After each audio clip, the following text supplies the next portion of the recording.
కర్ణాటక సీఎంగా DK Shivakumar June 3న ప్రమాణ స్వీకారం చేయనున్న వేళ కొత్త మంత్రివర్గంలో ఎవరెవరు ఉంటారు, ఎందరికి అవకాశం దక్కుతుందనే అంశాలపై ఇంకా స్పష్టత రాలేదు. మంత్రివర్గం ఏర్పాటు విషయంలో ఇప్పటి వరకు అధిష్టానానికి ఎలాంటి అధికారిక ప్రతిపాదనలు రాలేదని కాంగ్రెస్ అధ్యక్షుడు మల్లికార్జున ఖర్గే స్పష్టం చేశారు.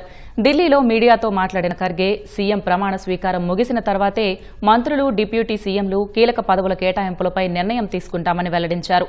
కీలకమైన చైర్మన్ పదవులను ఇప్పుడే భర్తీ చేయాలా వద్దా అనేది విస్తృతంగా చర్చిస్తామని ఖర్గే పేర్కొన్నారు.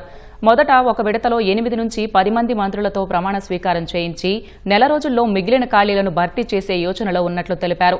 ఆశావాహులందరికీ న్యాయం జరిగేలా నిర్దిష్ట కార్యాచరణపై చర్చలు జరుగుతున్నప్పటికీ సీఎం దృక్పథం ఏంటనేది ప్రతిపాదన వచ్చాకే తెలుస్తుందన్నారు.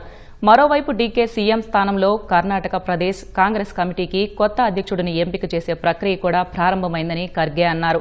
రాబోయే ఎన్నికల సవాళ్లను ఎదుర్కొనేలా పార్టీని బలోపేతం చేసే నాయకుడికి బాధ్యతలు అప్పగిస్తామని తెలిపారు.